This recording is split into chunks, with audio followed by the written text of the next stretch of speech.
Indian army की फौजी मशकें भारतीय फौजियों के लिए गले का फंदा बनने लगी। कभी लड़ाका तैयारों की हंगामी लैंडिंग, तो कभी टैंकों के डूबने के वाकयात, और कभी किसी टैंक में धमाका हो जाता है। इससे बहुत से एहलकार उनके हलाक हो चुके हैं। इस बारे में आमिर रज़ा से बात करते हैं। आमिर भाई, भारतीय आर्मी की फ़ौजी मशकें चल रही हैं, लेकिन इन फ़ौजी मशकों में कुछ ऐसे वाक़यात पेश आए हैं जो उनके अहलकारों के लिए मौत का सबब बनने लगे हैं। हमारे नाज़रीन को ज़रा बताइएगा। हाँ जी, पहली बात तो ये है कि नाच ना जाने आंगन टेढ़ा वाला हिसाब है। ये पुराने इनके पास टैंक्स हैं, इनको ये इस्तेमाल करें। रशियन टेक्नोलॉजी है, लेकिन इन्होंने ना इसमें कोई तब्दीली की, ना इन्होंने अपने टैंक्स बनाने का कोई इस तरह का चारा किया। लेकिन इनके हर साल जब भी फ़ौजी मशकें होती हैं, आपने सही कहा, हंगामी लैंडिंग तो छोड़े, 2024 मार्च 2024 में तो इनका तेजस जो था जी वो गिरा बिल्कुल। था, राजस्थान में ही गिरा था।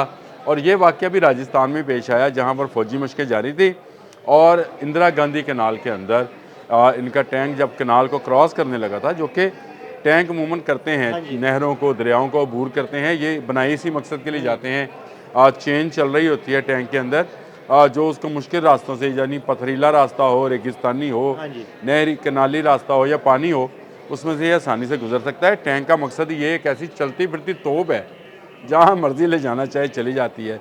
लेकिन आप ये देखें, 2024 में ही जब ये तेजस का वाक़या पेश आता है, लद्दाख में एक दरिया को, दरिया से मुराद ये है कि वो आप इसको कोई गहरा दरिया ना समझे, पहाड़ी नदी नाले जो हैं, जो दरिया अभी बने नहीं होते हैं, वहाँ से गुजर रहा था और उसी में फंस गया और 5 लोग जो हैं, 5 फौजी जो हैं, अपनी जान से गए।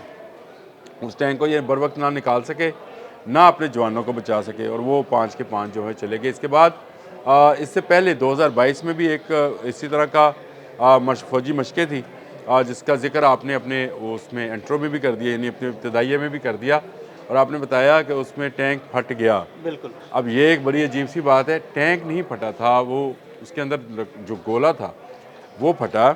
और आप ये देखें कि मशकों के दौरान भी इन्होंने चार्ज्ड वेपन उसके अंदर, या चार्ज गोला जो है वो रखा हुआ था, यानी जिसको लाइव क्या कहेंगे, जिंदा, उसको असल में तो लाइव कहते हैं ये लोग, बिल्कुल। लाइव गोला बारूद था, वो फटा और उसके नतीजे में भी 2 लोग अपनी जान से गए। अब इसमें भी जो इंदिरा गांधी कैनाल में डूबा है, इसमें भी एक शख्स जो है अपनी जान से गया। फिर दुबई एयर शो होता है तो तेजस गिरता है और इनका पायलट जो है वो अपनी जान से जाता है। तो ये अपने ही असले के अंदर मर रहे हैं। असल बात मैं आपसे ये करना चाह रहा हूँ, भारतीय जो हैं दावे तो बहुत करते हैं, बहुत बुलंदो-बांग दावे हैं भारतीय हुकूमत के भी, भारतीय जो सेना के चीफ़ हैं उनके भी, और जो भारतीय मीडिया है उसका भी। लेकिन हालात ये हैं कि इनके फ़ौजी बुरी तरह से फंस चुके हैं।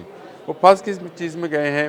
वो इस चीज़ में फंसे हुए हैं कि उनको दे कुछ नहीं रहे हैं, लेकिन उनसे तवक्कुआत बहुत ज़्यादा हैं। यानी आपने इनके पास जितना असलहा, गोला बारूद, इनके पास टेक्नोलॉजी, टैंक, जहाज़, वो सारे पुराने हैं, वो अपग्रेड ही नहीं हुए, और वक्त के साथ साथ जो है ना ऑब्सलीट होते जा रहे हैं। जी, बिल्कुल आपने सही कहा। इसका इसका अंदाज़ा आप इस बात से लगाएं कि भारतीय इंटेलिजेंस की जो है कारकर्दगी यहाँ तक है कि इनको पाकिस्तान के पास क्या क्या कुछ मौजूद था उसका अंदाज़ा ही नहीं था। पुरानी टेक्नोलॉजी के साथ ये जंग मई में उतरे और उसका नतीजा आपने देख लिया कि इनके 8 जहाज़ जो हैं वो गिरा दिए गए। यानी जो एक आध नई टेक्नोलॉजी लेके आए थे राफेल की शक्ल में, वो वैसे ही तबाह हो गई। समझे, मैं बात राफेल की या जेट-एंड-सी की नहीं कर रहा हूँ। टेक्नोलॉजी क्या थी? टेक्नोलॉजी थी कि आपके वेपन्स को अंधा कर दिया जाए, आपके जहाज़ को जो है उसके रडार्स को सील कर दिया जाए, और ये जहाज़ों ने आपस में नहीं किया है। ये एक नई टेक्नोलॉजी थी जिस पर आप मुझसे बेहतर समझते हैं कि एक बुलंदियों पर मौजूद जी जहाज़ ने बिल्कुल। जो है तमाम रडार्स ब्लॉक किए, यानी उन्हें ब्लाइंड किया, उन्हें लॉक किया। अपना मिसाइल जो है उसको छोड़ा गया, लेकिन उसने कोई फायर सिग्नेचर जो हैं नहीं छोड़े, यानी उसका रडार भी बंद किए रखा।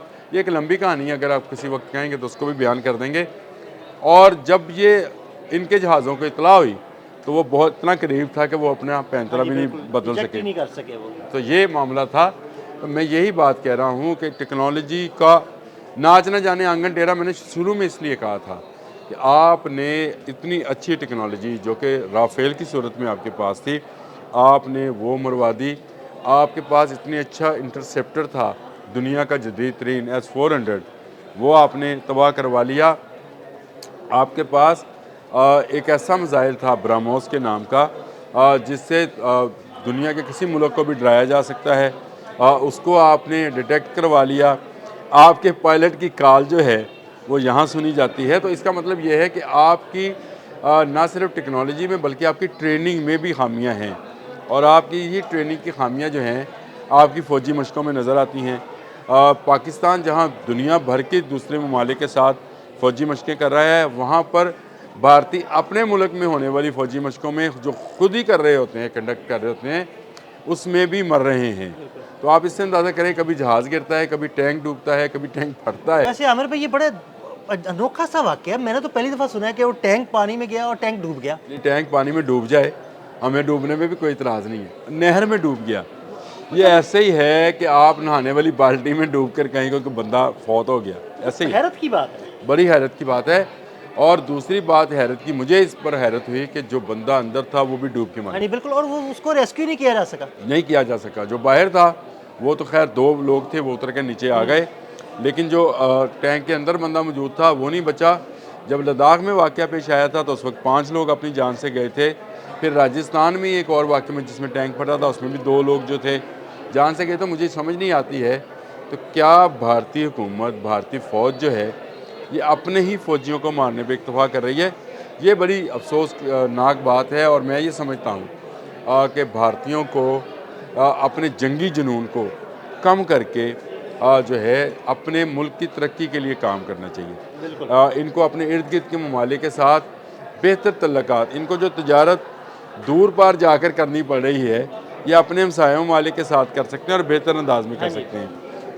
ये वो काम है जो कि इनको करना चाहिए। ये करते नहीं हैं। कर क्या रहे हैं? जो इनका काम नहीं है, ये हज़ारों साल तक जो है लगे रहें, तब भी इनको जंगी और हरबी जो है तरीक़ाकार या उसकी ट्रेनिंग जो है नहीं दी जा सकती। आप गधे को कैसे डरबी में भगा सकते हैं? नहीं, वो कभी नहीं भाग सकता। तो आप वो उसके लिए डरबी तो दौड़ी घोड़ों की है, तो उसमें गधा कैसे मैं यही भागेगा? कहता हूँ कि अगर आप डरबी का मैदान बहुत अच्छा बना भी लें, उसको सजा भी लें, उसका ट्रैक में आप वो सैंड जो कि घोड़ों के लिए बड़ी ज़बरदस्त होती है बना भी लें, बट भगाएं उस पर गधे को, तो क्या डरबी जीत जाएंगे?